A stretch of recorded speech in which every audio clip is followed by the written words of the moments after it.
What's going on, guys? Anakin back again today for a very special review.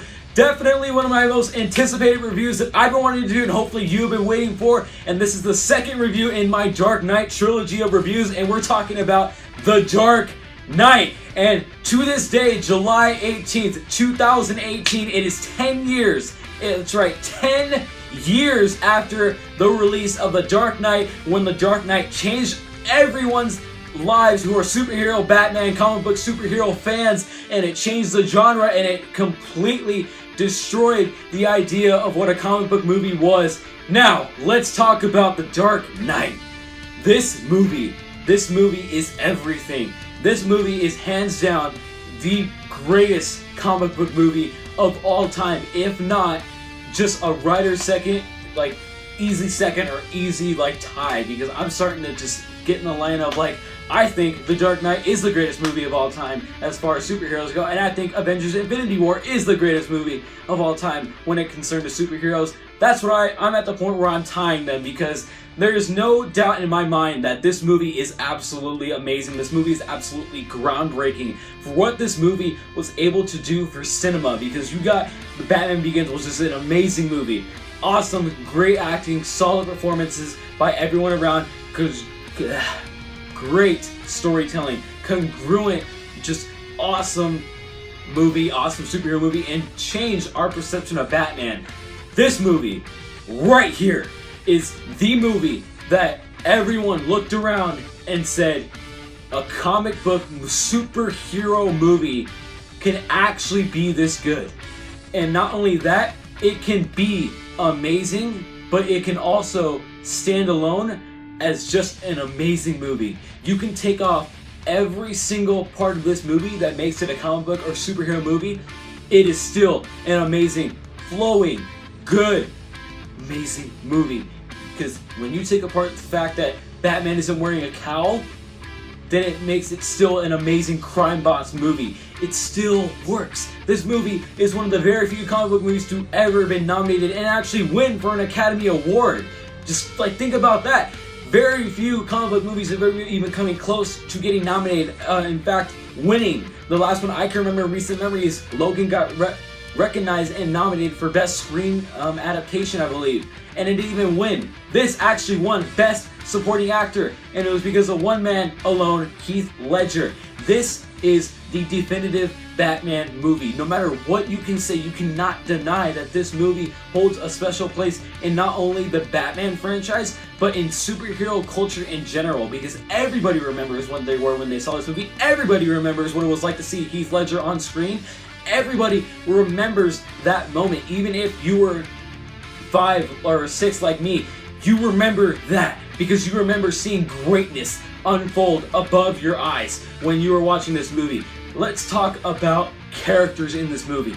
Now, I know this is a Batman movie, this is The Dark Knight, but let's talk about the freaking Joker. The Joker in this movie, played amazingly by Heath Ledger. This is hands down the most intriguing and most enduring, and not enduring, but like the most captivated I've ever been while watching a movie and by a single performer in my entire life.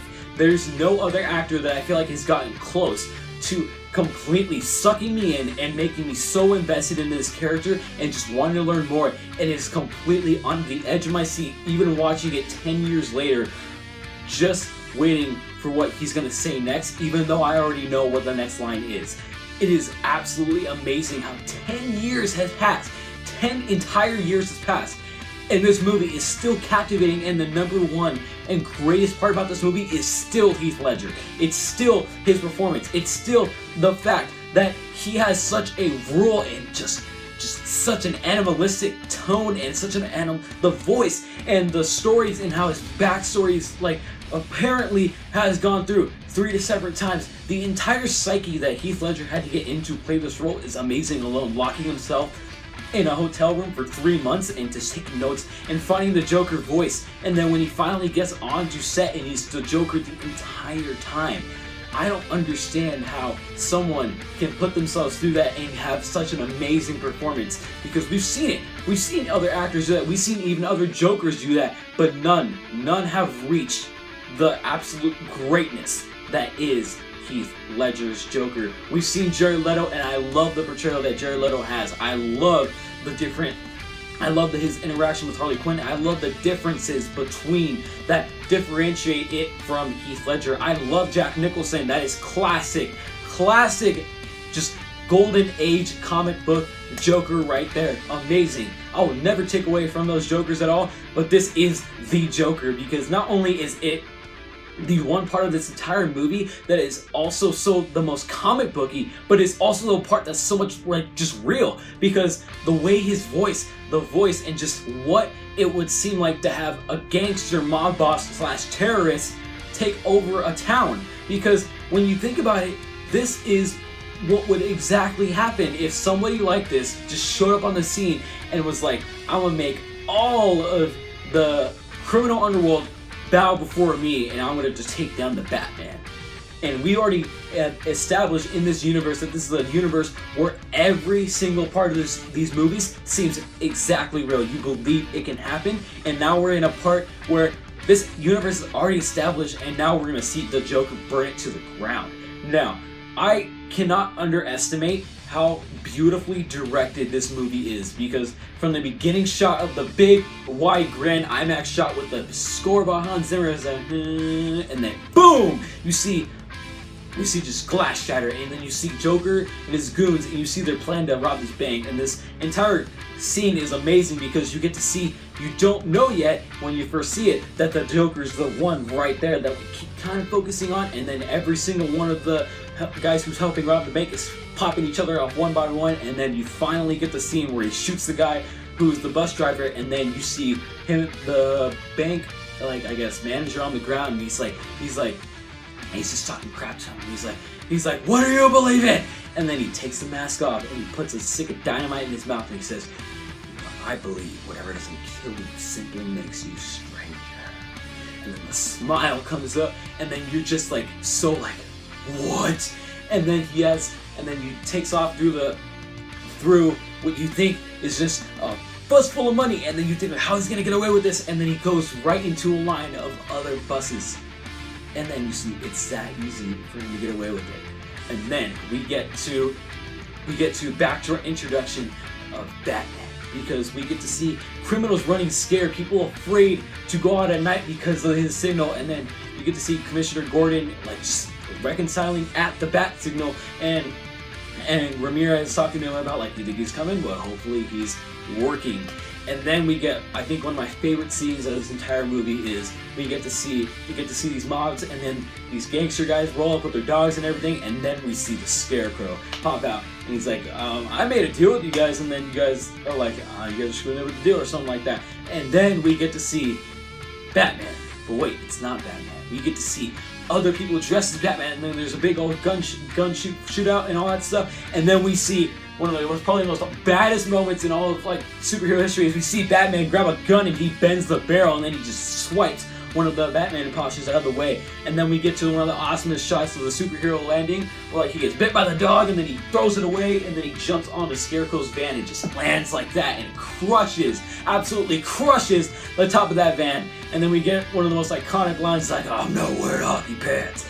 So awesome, because we get to see like the world that Batman lives in is that he's inspiring hope to people to take up in arms to go against the criminals, but the criminals aren't doing it the right way. And that's such a great thing, because when you think about it, that would happen if we see someone as an ordinary man, or what we would assume would be an ordinary man, take up arms and try to be a vigilante. Of course that would happen too. Awesome, great. And then we move on further with the movie, and we get introduced to Harvey Dent.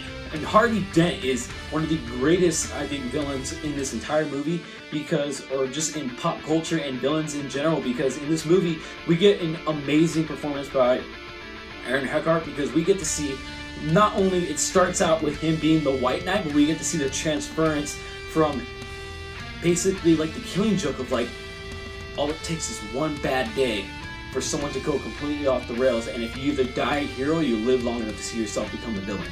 And I believe that out of all the villains that have ever scratched like any superhero screen or any screen in cinema that is relating to a comic book movie, I think that these two villains right here for this movie, I think these two are hands down in the discussion for the two greatest comic book villains of all time in their respective movies, because I think that there have been a few that have come close.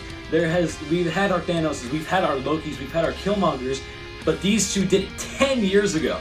When the first Iron Man movie came out, this movie came out and was like, boom!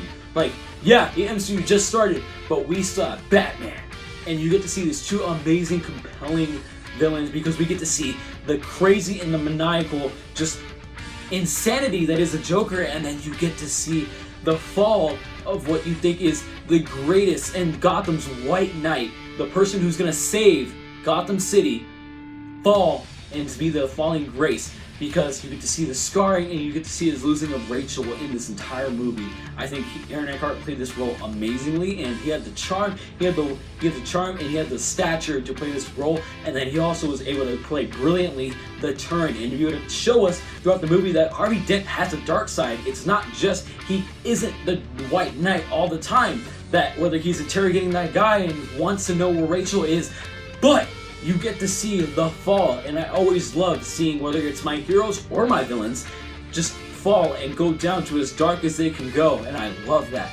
Now, let's move on further with the plot. After we get introduced to him, we get introduced, which I think is just an amazing shot, where you see Gotham City, and it's where the Bat-Signal is, and you have Commissioner Gordon, Batman, and you have Harvey Dent, and it's this amazing one shot of just the camera spinning around and around and around them, and you have the three ideologies of what these guys are pitching their way how to save Gotham City and from crime and corruption, because you have Gordon, who's like, we need to tackle this from the police and the law-abiding way, and then Harvey is more like, we need to go at this and just go. Like, I don't care about, I'm not going to use any of your cops, I'm going to do this in a judicial way. And then Batman is like, I'm willing to go all in and do whatever it means necessary. And then they finally end on, we're going to go out, wow, all the way in, I think it's like Hong Kong.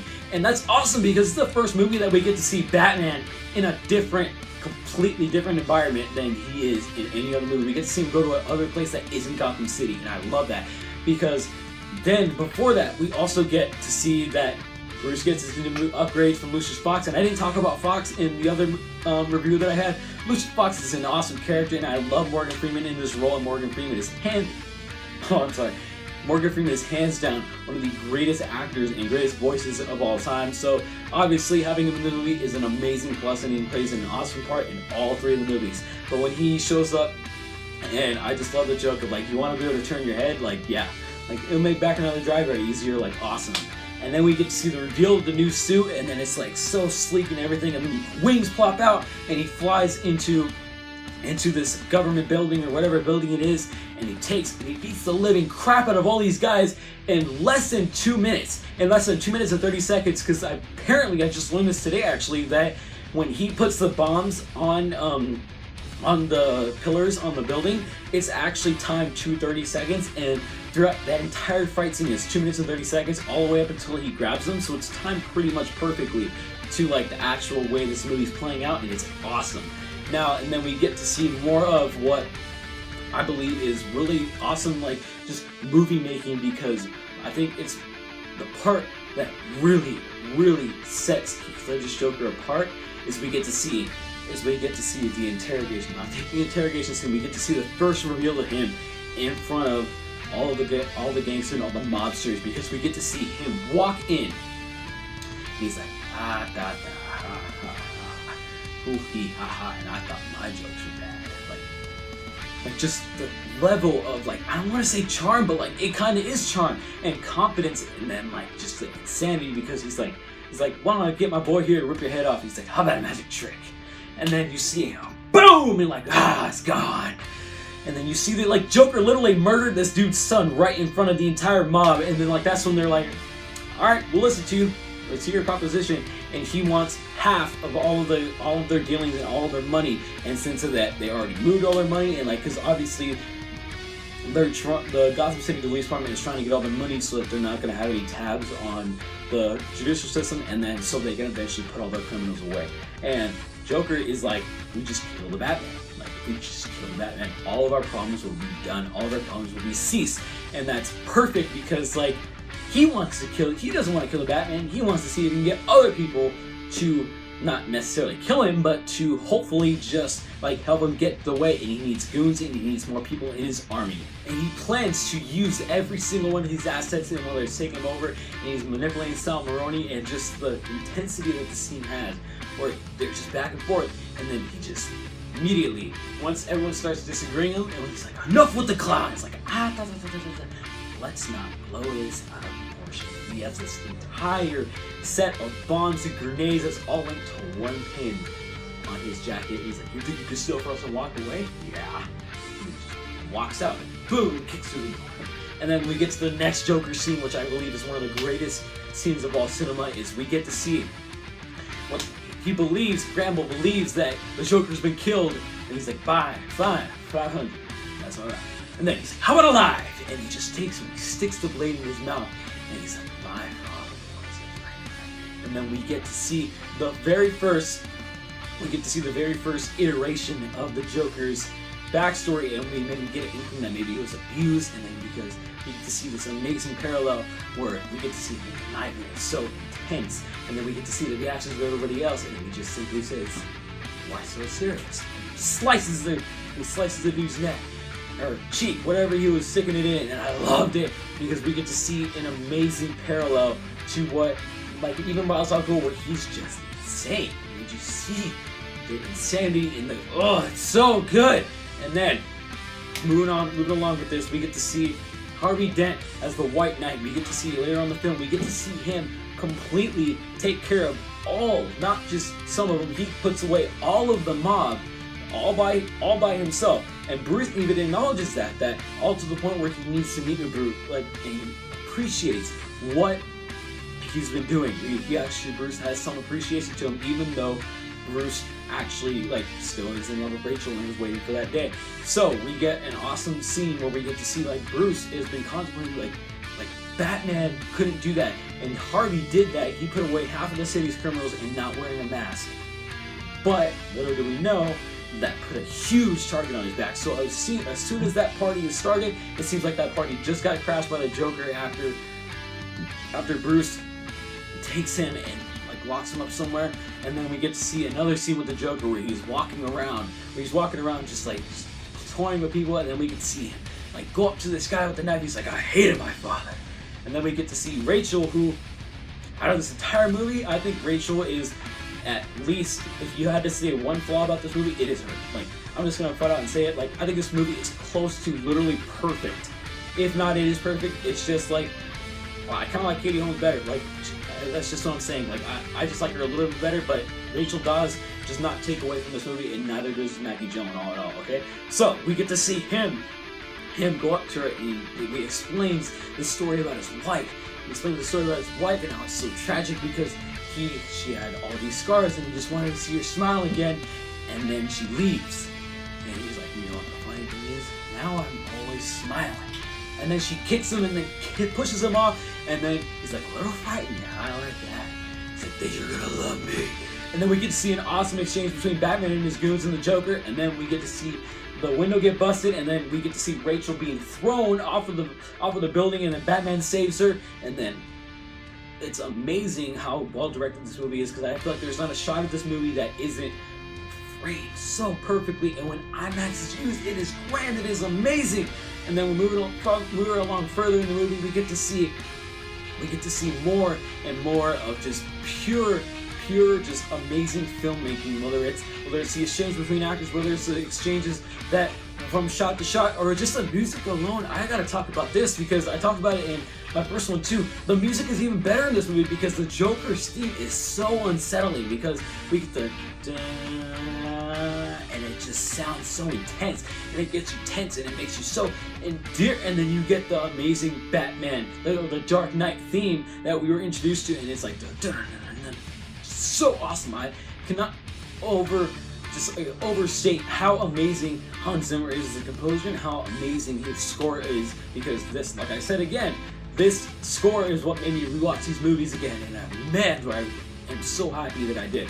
Now, moving along further, I believe after that we get some more of, I think it's towards the middle of the movie, so let's get right to right when Commissioner Loeb is dead. Commissioner Loeb is dead, and all this chaos is ensuing. And then we have just a Joker playing and scheming everybody. And then we get to where Bruce is trying to figure out like how can he track down the Joker, whether it's the fingerprint on the bullet, and then he gets tracked over to where the funeral Commissioner Loeb is happening, but he goes to this warehouse, or this building, as a matter of fact, and then we get to see all these guys, and what we didn't know yet were actual like police officers or citizens in the army, and then all their guns are stripped and their weapons are gone, and they're just tied up to a wall, and then we see that all of the soldiers are laid out, and now we think like, oh man, like there's imposters down there, and then we get to see the Joker, the only time we get to see Heath Ledger's face, and he shoots what we think is the mayor, but then we see that Jim Gordon saves him, and then we are think that Jim Gordon's dead throughout the rest of this movie. And then it comes to the point where, like, the Joker is saying that, like, we have to turn into show me the Batman's face, and I'll let anybody else are going to die. And then Bruce takes on this bet, and he's like, I have to tell him, I have to make clean, because Harvey Dent is the real hero. And then we get to this press conference where Harvey Dent declares that he is the Batman. And a lot of people are like, said like, that makes sense, but except Rachel. And then people are congratulating, except Rachel. He's like, you can't throw away your life and you can't leave it to chance. And he's just the way he said it, he's like, I'm not. And then he tosses up the coin, and it's a double-sided coin. Like, you make your own luck? Exactly. And then we get to one of the most thrilling chases in this entire movie. We get to see like all of this happening because we get to see just one car.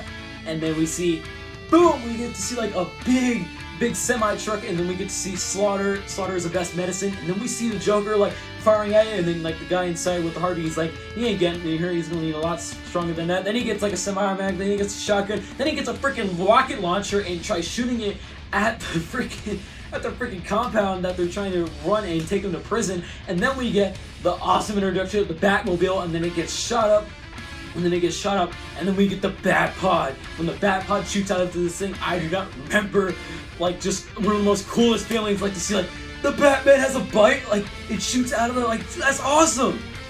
And then we get to see like more and more of this car chase, and then we finally get to see Batman gets the one up on the Joker, and he clips the truck, and he clips to the ground, so the truck flips over. Another great, amazing IMAX shot. And then we get to see the iconic shot where Batman is at the end of an alley, and then Joker gets up, and he has a machine gun, he's shooting at all the cars to get him out of the way. He's like, come on, I want you to do it. Hit me, and you see Batman rolling in with the Bat Pod, and he's like, hit me, and then and the fact that he chokes and he just lifts around, and then he crashes, and Joker almost is so close to getting his moment, and he's like, can you just give me a minute? And then we see the reveal that Jim Gordon is actually alive. Like, so awesome, because we get to see all these characters, and then they finally locked up the Joker, and they think they've won, but they haven't. But then we get what I feel is the greatest scene out of all, like probably of all superhero cinema, or at least one of them, the interrogation scene. This scene is absolutely amazing because we get to see the Joker kind of talk with him and toy with him a little bit with Commissioner Gordon, and then we get to see the lights black out and they go back again. Boom! And then it's like the line of like, I can never start with the head, the victim gets all fuzzy, you can't see the next move. See?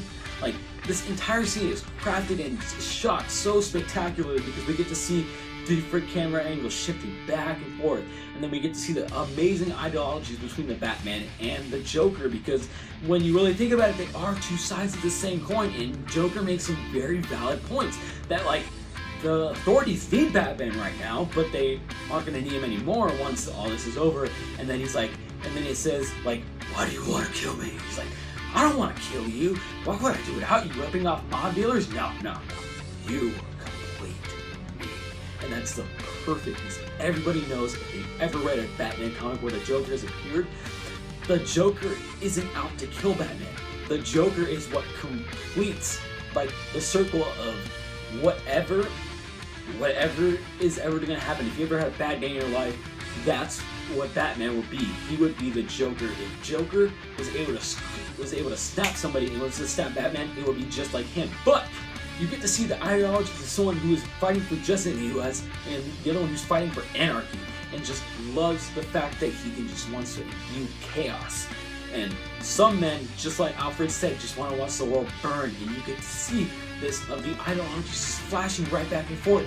And then we get to where he's punching him, and then we get to see, like, if you want to say both or one of them, and then we get to see an amazing fight scene where Batman is just punching him and he throws him into the I'm sorry, I'm like really hot. It's really hot in here and I'm really excited. So when he throws him into the window, and then you get to see him with the gives the same exact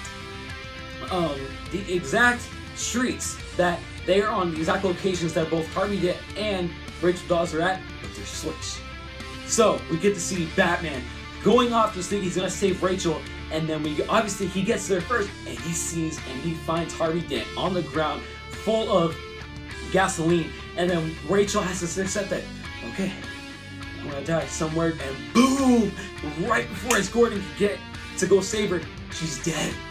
And then, of course, this brings back another amazing scene where Rachel actually chooses Harvey Dent over Bruce, because of course in the first movie we get to see the conflict of, like, we can be together, but when Gotham City doesn't need Batman. And then we get this letter that's written to Bruce, and it's like, but I don't know if you'll ever not need Batman. And that is such a crazy ideal to think that Batman is a character where he's so messed up, he's so broken that, like, and they touch on this in the new comics too, that he has to be miserable.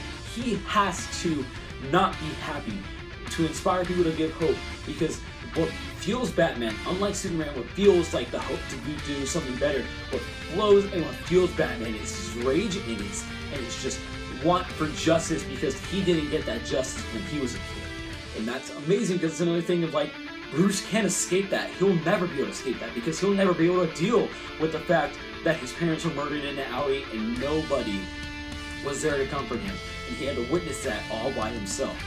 No one ever is going to be able to portray that so perfectly than in this movie, because he realizes that, like I lost her, and then Alfred wisely says, like, he's not ready to know that she's going to choose Harvey Dent over him. He's not ready for that. That's another great example of Alfred being the perfect, just father figure for Bruce when after his parents were murdered throughout these entire movies. It's so perfect. And then we get to see, which is probably one of the greatest scenes, which is the reveal of Two-Face, because after he sees the coin and he realizes that Rachel died, and, like, he just snaps completely, and then we get to see, like, the reveal of Two-Face. I remember being in the theater seeing that and just being so, like, how is that even real? Like, that's so disgusting, that's so scary and everything. I was 6, okay? But, like, it was just like, whoa, like, that's what we can do with, like, CGI, and I'm saying this right now, it still holds up today. Like, that still looks really, really good.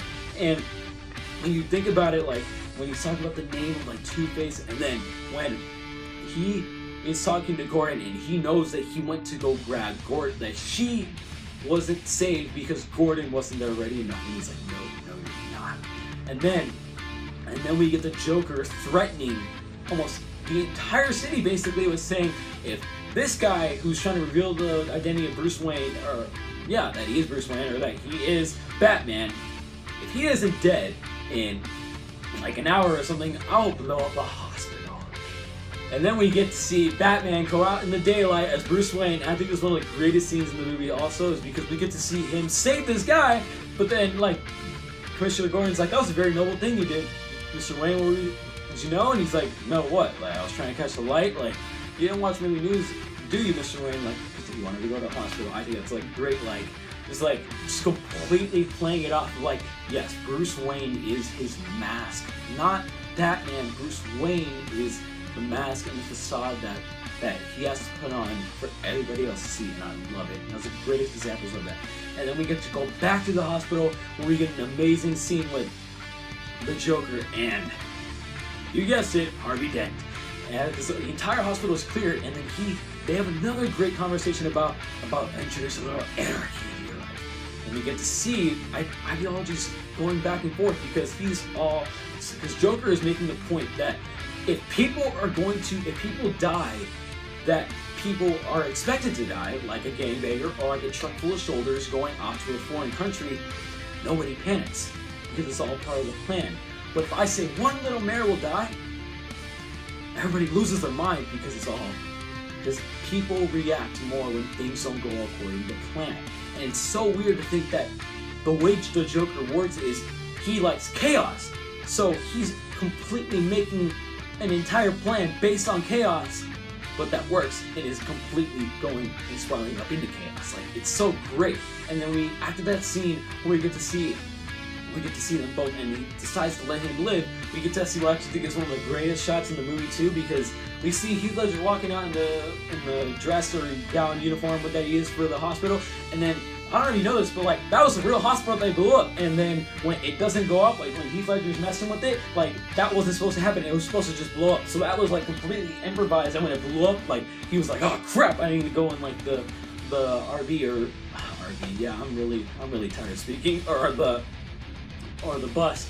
And again, we get to see just how throughout this entire movie, the Joker's plan, you get to see it more and more throughout, but the plan is for him to see and to break Gotham's soul, because we get to see towards the end of the movie, we can see two fairies, after everyone's trying to escape Gotham City because like it's basically being purged by the Joker and his goons. We get to see like Gordon is like, okay, all the criminals that Harvey Dent locked up, throw them on a boat, we need to get them out of here so that Joker can't release them or use them to kill or murder or recruit them, whatever. We need to get them out. And then there's an entire boat of people that go like, okay, we need to leave Gotham City because we can't handle this. And then we get to this perfect ideology of like, okay, the prisoners full of mercenaries, full of rapists, murderers, and all of that are given a detonator to a boat full of civilians that are innocent bystanders, and they're giving the remote to this other boat. And they're like, you have to detonate one, and if you don't by midnight, both of you will die. Now this, while all this is going on, Batman is going on and he's blocking bullets and he's beating all the other guys on the stairway trying to get up to the Joker. But it's a perfect like sense of like, this is what Batman's fighting for. He's not fighting to kill the Joker. Joker's plan is to break the soul of Gotham City. And this shows you right here all the way up until the end scene with the Joker, and he's like, what are you trying to prove? That everyone is deep down is as dark as you're alone. Like, this city is one that believes in good, because you get to see not only the great comparison of the criminals being the ones freely and openly willing to get up and take the detonator and throw it out and to say, no, I'm not gonna do this, we're not gonna be this way. And then you get to see on the other boat with the civilians, we get to see someone stand up and say, I'll do it, I'll destroy them. Those mans had their chance. And then even them, where they think they're so prepared to go on that dark side and fulfill what the Joker wants, he says no. In his mind, he knows, I'm better than this, we're better than this. And when none of them go off, it's a perfect settle that like Gotham City, even though how messed up and how rugged and how just destroyed and corrupt it is for good. It is still good people, and that Gotham soul, and that its entire thing that is based off of is that it's still good. That it is worth saving, like Bruce said in the Batman Begins. And then so we get to the amazing shot of Heath Ledger hanging upside down, the last shot that we ever see of him, and we get to see this amazing turning shot where it's turning upside down, and then it turns to where he's upside down, but it's facing the right side up, and then he's explaining how he basically turned Harvey to the dark side, and then Batman brushes off because, like we haven't known, Two-Face has taken both Jim Gordon's wife and his kids, and then we get to see him go back to the place where he let Rachel die, or where Harvey Dent is supposing that he let her die, and then we get to see this intense scene where we get to see him have a gun point right to Harvey Dent's kid, and then, or not Harvey Dent's kid, Jim Gordon's kid, and then we get to see them playing a game of chance, because Harvey's ideology is so perfect here, because he's gonna have the same chance that Rachel got, 50-50, because the only real thing in life is chance. And so he gives and plays this chance game with them, and then he shoots down Batman. But then we get to see this awesome thing that, like, yes, Gotham City is still good, because once Batman tackles Harvey Dent over the ledge, we still get to see the coin flip to heads, saying that he still would have lived, the kid would have still lived. And we get to see Batman hoist the kid up and then still is able to save, but he falls down. And then we see this amazing shot where Gordon and Batman have to look down, and Gordon's like saying, like, everything he built up, everything that he did, all those criminals he put away, everything that, like, we thought was good about Gotham City came from Harvey Dent. Every single thing that he built will fall because of this. And then that his entire reputation, everything that we think or that people think was good about Gotham City was all relying on him. They bet it all on Harvey Dent. They bet it all on him to be the White Knight for them. And then we get to see Batman realize that, like, a real hero makes the sacrifice. Bruce throughout this entire movie is still, he's Batman, but he's trying to figure out what it takes to beat the Joker, because he wants, and sometimes he doesn't even understand him. And then even going all the way back to Alfred explaining that some men just want to watch the world burn. And then he asks, how did he catch him? They burn the forest down. So that means that throughout this entire movie, Batman has to realize, and Bruce has to realize, that throughout all the death and all the sorrow that he's gone through, he realized that he's the hero that Gotham deserves, but not the hero it needs right now. The hero that they need is Harvey Dent. They need the White Knight. And then he realized that he could be the Dark Knight that they so desperately need to make the ultimate sacrifice of tearing down and burning everything that he built up. Whether it's him being the Batman and being able to take on criminals to say, no, I killed those people. That's where I can be. You can hunt me. Because Harvey Dent's reputation and what he stands for, what Harvey Dent, not Two-Face, stood for, is worth more than that.